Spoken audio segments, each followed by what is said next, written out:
And everyone else is over us. That's what you're gonna. The Bible tells you all this. But there's a lot to say.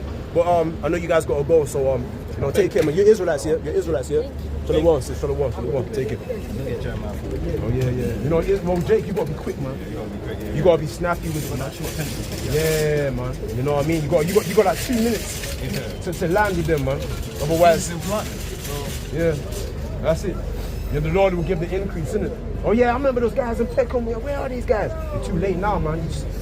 You wasted all that time monkeying around, catching train. Because remember, if Jake really, if the Most High opened up the minds of our people for them to truly understand the importance of this, they would have missed their train, man. They would have said, "Man, fuck that. I'm trying to get this." Standing right here with me. I'm trying to get this motherfucker, man. Oh, let's see it. Oh. They would have said, "Let me buy a chair. Let me buy a fold-up chair. And just sit there, buy a little drink, and just listen, man." They would have this on repeat. When you go to bed and you fall asleep to the sound of the hearing this word, man. You know what I'm saying? Let me get this precept. This is Matthew chapter 13, verse 44. Again, the kingdom of heaven is like unto treasure hid in a field. Well, what's the field? The field is what? The field, let me jump to verse 38. The field is the world. Right? The good seed are the children of the kingdom, but the tares are the children of the wicked one. So the field represents what? The world, the symbolic of the world itself. So when you jump back down to verse 44, it says, again, the kingdom of heaven is like unto treasure hid in the field, hid in the world, man. Right? This is treasure. When you found treasure, when you found like a suitcase full of, 2 billion, 800 trillion, with no strings attached. No bombs attached to it. You go pick that motherfucker up and go straight to the bank with it, man. But you see our people, they're missing, they don't have the eyes to see the value of what's right in front of them. And what does the precept say about that? Let me get this precept. And this is Proverbs. So look here. This is Proverbs chapter 17. Verse 24, wisdom is before him that have understanding, but the eyes of a fool are in the ends of the earth. You hear that? So wisdom is right before you, man. So that treasure is right in front of you. It's hidden right in plain sight. Right? But it's plain to him. That's we say the words of the Lord are plain to them that are believe, but a stumbling block unto the wicked. You don't have it in there. Right. Scary, man. The angels is blocking.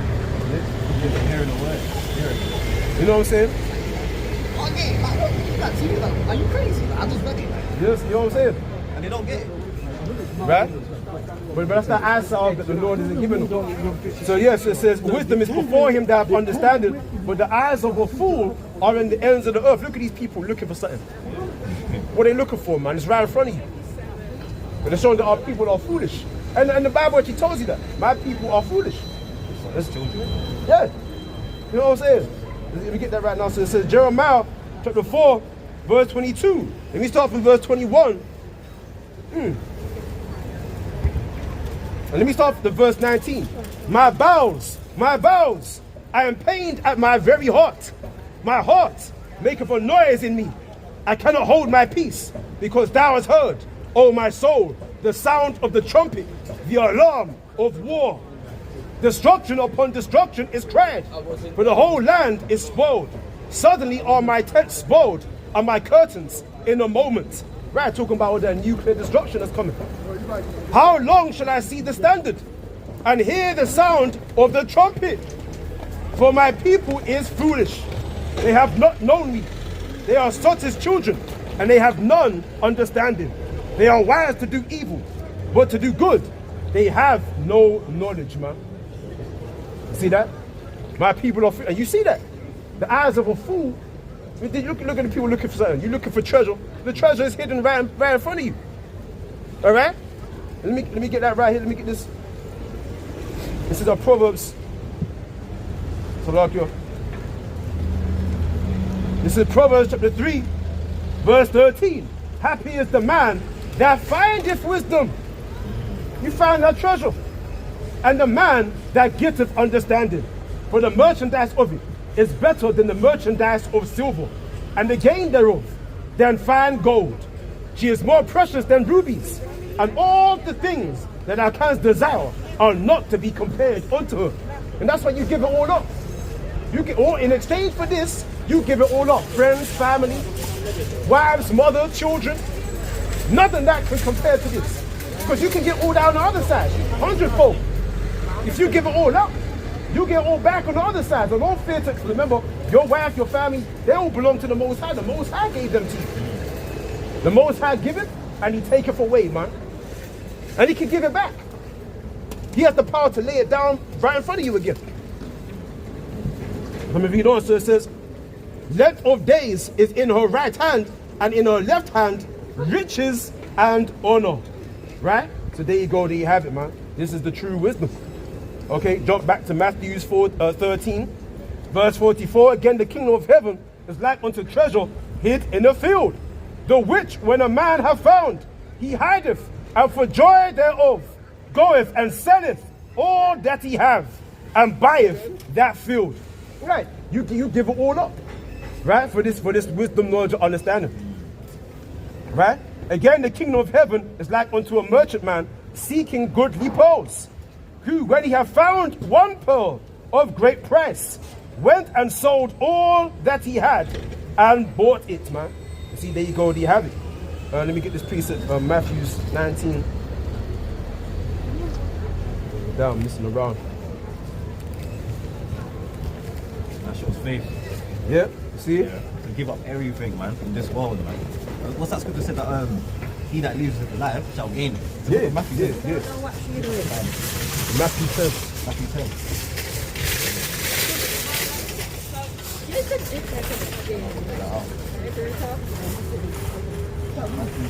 39. Verse 39. In fact, start from verse 35. This is Matthew 10, verse 35. For I am come to set a man at variance against his father, and the daughter against her mother, and the daughter-in-law against her mother-in-law. A man's foes shall be they of his own household. He that loveth father or mother more than me is not worthy of me. Right, because remember, as I said before, nothing else can be compared to this knowledge. Come on. And he that loveth son or daughter more than me is not worthy of me. Right. If you look, I mean, when the time comes, when the elites come through and they send them UN troops and to summary execute your family, right? Because they're trying to get you to snitch on other brothers in the truth. Where's this guy? Where is he? Right, kill his mom. Right, where's the guy? Where is this guy? Where is he? Where does he live? And so we saw you, we got the footage of you out there teaching with him. Where is he? What's his number? Do you want to speak? All right, kill his children. Right? If you love your children, father or mother, more than me, you're not worthy. Because remember, in that time, you're going to be operating off of that. I don't want my mom to die. Man, listen, the Most High can bring your mom back to life in the spirit, in the kingdom. As one of your descendants, man. Right? You'll see your mom again in the world to come. She might die because she don't believe in this. Your dad too, they're going to come back as your children. As your offspring. You actually going to see your mom in the spirit. She might actually have a different physical body, but that's your mom. That's the spirit of your mom. How old is my mom? Huh? You're gonna know. See, remember, you're gonna have immortal powers. You're gonna know who's who. Just like Yahweh Shai. In fact, let me get that piece of Even Job lost all his wives and all his money and everything. Yep. Almost like doubled it onto him anyway. This is John chapter 2, verse 24. But Yahweh Shai, in fact, let me start at verse 23. Now, when he was in Jerusalem at the Passover, in the feast day, many believed in his name, when they saw the miracles which he did. But Yahweh Shai did not commit himself unto them, because he knew all men, and needed not that any should testify of man, for he knew what was in man. Right? Because Yahweh Shai knew all men and what was in them. Right? Just like Yahweh Shai, he knew that what's it? Judas was going to betray him. He knew that Judas was going to betray him, but he also knew that what's his name? John the Baptist was Elijah, reincarnated, man. Yeah, so he knew all men. He knew what was in men. Yeah. Let me get that. He knew what was in man. Okay, let me get this right now. This is Matthew chapter 11, verse 12. And from the days of John the Baptist until now, the kingdom of heaven suffereth violence, and the violent take it by force. Right, so the kingdom of heaven talking about our people, us as a nation. We're the kingdom of heaven. We suffer violence, and the violent take us by force. Who's the violent? Esau, Edom, the Roman Empire. They took us by force. Look what they did to all the children of 2 years old and under during the time of King Herod. They killed all of them. King Herod had them all killed in search of Yahweh Shai. So the kingdom suffered violence, right? Let me read this. For all the prophets and the law prophesied until John. And if ye will receive it, this is Elijah's or Elias, which was for to come. Right, so that's what Yahweh Shai was saying. John, that's Elijah, for to come. Right? So there you go. That's, like I said, that Yahweh Shai had that power to know who is who. Okay, so it's like you in the kingdom. Remember what Yahweh Shai said, you can have greater powers. You have greater powers than me. Spiritual, because imagine That wasn't Yahweh Shai. No. It said you gonna do great. He said you gonna do greater works, so nothing. You gonna do greater works. No greater power. You gonna do greater works, so nothing. So imagine that what he's coming. You know when he said that? The level that Yahweh Shai is coming on, nuts. Yeah. I don't feel worthy to like think that I'm gonna do great work in Yahweh Shai. Like it's crazy. What it means is that when Yahweh Shai was on earth, see the miracles that he was doing. We're gonna do greater than that. So he's coming on an insane level. Yeah. So yeah. Because remember, Michael, oh man. Yeah, he's coming back with greater power than he did when he walked 2,000 years ago. Yahweh Shai's the second. He's coming back to lay the murder game down, man. He's coming back to lay the killing. On a killing spree, man. Yahweh Shai's coming back because he came as a sheep. Right, docile, right? He let people fuck him up and whatnot. But Yahweh Shai's coming back with vengeance. Conquering lion. Yeah, he remembered the centurions that jabbed him when he was on the cross. It's fresh, man. It was like 2 days for him. Yeah, 2 days ago. Yeah, it was 2 days ago, man. He's been jamming there, according to us, for 2,000 years. But to him in the spirit realm, it's 2 days. Why the time is different? Why are they different? Why are they not the same? Spiritual one. The spiritual one slows down, man. When you go to bed and you're having a dream, it feels like it's been 10 minutes. Remember, and then you wake up and it's like, oh my God, it's been hours. Yeah, but the spiritual one remember the Most High is immortal. Right? All the spirits up there is immortal, man. Yeah. So when you're immortal, you got all the time in existence. So things play out a lot slower. Alright? Do you understand what I'm saying? But yeah. You see that? So there you go, that's what I'm talking about. Back on, let me get that precept. What's that precept? Yeah. So I was clicking in the days, man. You just got here, like, how? What's that precept? That's an yes. That's right, Albert. Give me Ecclesiasticus chapter 18. Ecclesiasticus, Yeah. Verse 9. Sirach 18, verse 9. We're going to close up in a minute.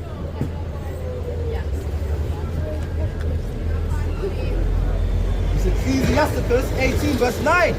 The number of a man's days at the most are 100 years. Right, stop. You said the number of a man's days at the most are 100 years, right? Come on. As a drop of water unto the sea, and a gravel stone in comparison of the sun. So are the 1,000 years to the days of eternity. So read that part again. Verse 9, yeah? Yeah.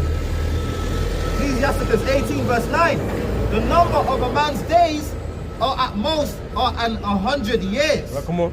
As a drop of water unto the sea, and a gravel stone in comparison of the sun. So are 1,000 years to the days of eternity. Right, so compare one drop here to the whole abundance of the Atlantic Ocean. The depth of it. One small little drop. That is crazy. And compare that to the vastness and the depth of the whole Pacific Ocean, the Atlantic Ocean, all the oceans combined. Compare that one small little drop. So compare 1,000 years to eternity. You can't even fathom that. You can't fathom that. Do you understand? That's what I'm saying. Like 2,000 years. What is And that more. in comparison? And more. When I was like, before I was in the truth, yeah, when I was in the church and all that, yeah, I was like, it's in the book of Genesis, they told Adam, on this day you shall surely die. And they went on to live like 930 something years. I'm like, hold on, he didn't die that very. But according to the law, he died that day. Because the day unto the Lord 1,000 years. Became mortal. How did they even make it to that day according to the Lord? You see? But that's in 2 Peter's. Right? You know you two are Israelites. You know? There you go, compare 1,000 years to the days of eternity. And who's the eternal one who sold? That's the Heavenly Father. It's the Most High. Let me get this on right now, please, Isaiah, if I'm not mistaken. Once he gets a hold of his leg and just locks jaw, it's over. So it says, Isaiah, the prophet Isaiah 57, verse 15. For thus saith the high and lofty one that inhabiteth eternity, whose name is holy. I dwell in the high and holy place, with him also that is of a contrite and humble spirit, to revive the spirit of the humble, and to revive the heart of the contrite ones. Right, so the Lord, even though he be high, he's going to revive the spirit of the lowly, man. The contrite ones, the ones that are broken in heart for their sins, of the all broken in state. Remember, we're the broken, dry bones. You're the broken bones. We say, man, shut up, one. You see that? The Lord's going to revive, because when you revive something, we bring vitality. Revive comes with vitality, your life. The Lord's going to bring that life back into us. I mean, we were dead. We're dead people. We had no history, no knowledge of ourselves, no pathway, no guidance as a nation. We're just broken against one another. We are a dead people. These nations don't recognize us as being Israelites. You know, otherwise, they bow down. As soon as they see a black person in the street, they bow down. Man. When the Lord would have came back and they truly understood who all these nations, man. You understand?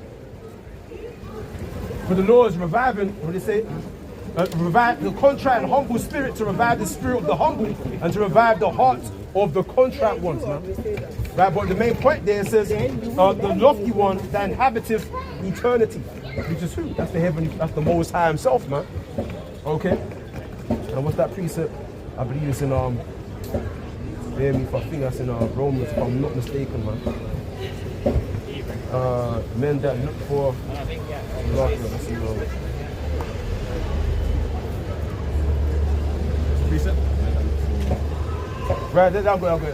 Romans 2 verse Romans 2, yeah. 2 verse 6. 2 verse 6. Romans 2 verse 6. Romans 2 verse 6. This is Romans 2 verse 6. Who will render to every man according to his deeds? Right. To them who by patient countenance, yeah. By what? Read that again. To them by patient continuance. Oh, sorry, Slakia. To them by patient continuance in well-doing seek for glory and honor and immortality. What? See, and that's what we seek for, right? So read. So what does it say? It says, to them who by patient continuance in well-doing seek for glory and honor and immortality, right? And what it says, and eternal life. right? So remember, who's going to get that eternal life from? So we're going to be just like the Heavenly Father. We're going to be living for eternity, man. Oh, yes.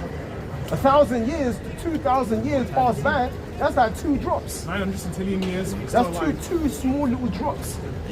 Sarke on it, yeah. And it just proves that on this side, yeah, they're wicked, man. Because they push out like immortality as a bad thing. Look at these movies, man. Every time they make a movie about immortality, it's like it's a bad thing. But in the scripture, it's a good thing. Yeah. You can't live just to die, man. Yeah. It's like YOLO, you only live once. Nah, man, we're gonna live forever. Yeah. Trust my brother about taking the class as well. Trust my colleague about taking the class as well. I tried to tell my colleague about living forever and he thought it was cursed. Yeah, because you know, because remember in their mind it's like, why would I want to live forever? Like, in this suffering and in this flesh and being sick, why would I want to live forever? Most people, they want to die, man. Pushed out heavily, like. You want to die. When you're in this truth, even the people in the world, people don't really want to live to be 70, 80, and live to see all the suffering on earth. You want to die, man. But if people don't understand that when you come to immortality, there's a level of peace that comes with it, a level of tranquility. A level of peace that surpasses all understanding, man. Let me get that right here. So you said patience, continuance. Like, He that endure to the end, man. Yeah. You gotta continue, man. Right. You can't just be hard and then fall back. You can't look back, man. Right. So read that again. So last read that. Well, Romans 2 verse 6. Who will render to every man according to his deeds? Right. To them who by patient continuance. Patience. So being patient. The word patient means to suffer. Suffer, yeah. And to continue. Because remember, as a soldier, you can't pick and choose your battles. You get your commander or your captain tells you where. One for win, one for Yeah. out. And the Most High gave you said, listen, you got to be in the streets. Yeah. Right? Remember, as a soldier, you think soldiers want to be in the trenches? In the mud, hearing explosions over them and grenades dropping and seeing their partners get blown to smithereens. His arm over there, his head top over there. You're a soldier, you don't want to see all that, but they have to do it. Because remember, you swore on an allegiance, you swore on an oath to protect your country. Contract.